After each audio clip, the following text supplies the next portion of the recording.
Today I wanted to talk about a couple of things. I wanted to take a look at one lesson from what's gone in August, so a takeaway for all investors, something to pay attention to.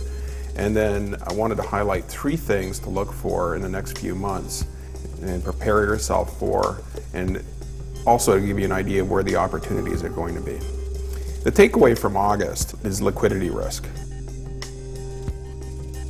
So many people believe that there's always going to be a ready, willing buyer for the amount that they want to sell at any point in time, and that's not always the case. You should never assume that you can get out of a position. You should look at a position and say, if I'm an investor, I'm investing for a long period of time, and I'm not assuming that I'm going to be able to sell it on a simple mouse click.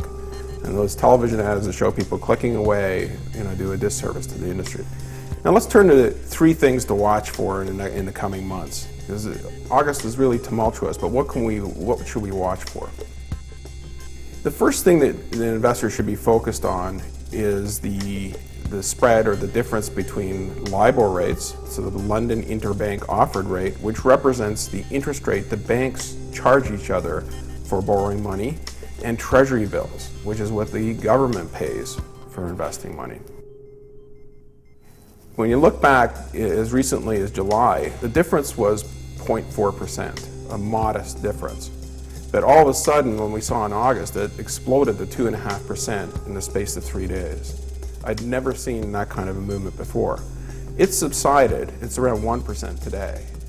But if we started seeing that move out again, I'd say to watch out, because they should not move out again. It should sort of stabilize and start to move back in.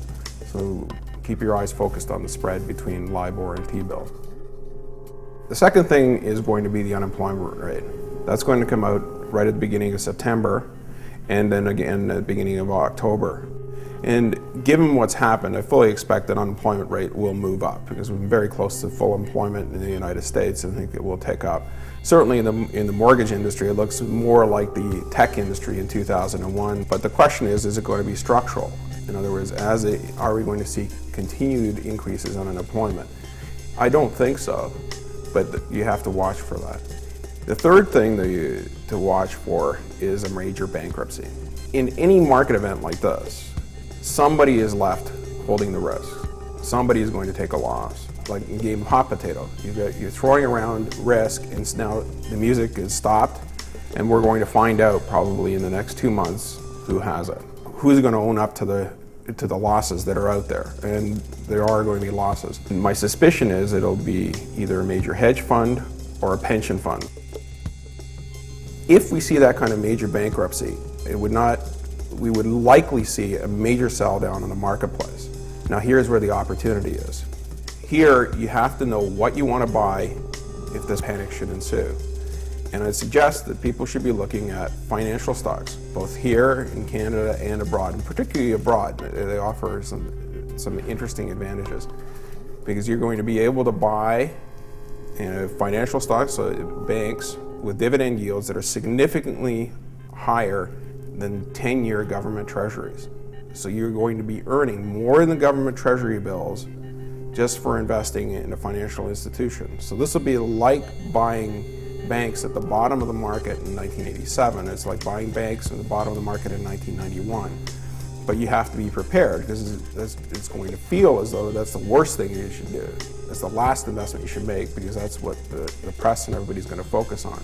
But you're going to want to know what banks and what you're willing to pay, and that's going to be a big opportunity. So in summary, the lesson we learned is don't expect a ready, willing buyer for your position. Assume you're going to have them for a long term. Don't be a trader, be an investor. And what we're looking for is, number one, watch the spread between what banks are paying and what the government interest rates are offering. Number two, be prepared for that move up in unemployment. It's not good. It shouldn't be a surprise. Don't worry about it. Number three is watch for that major bankruptcy. That's going to be your big opportunity, and take advantage of it.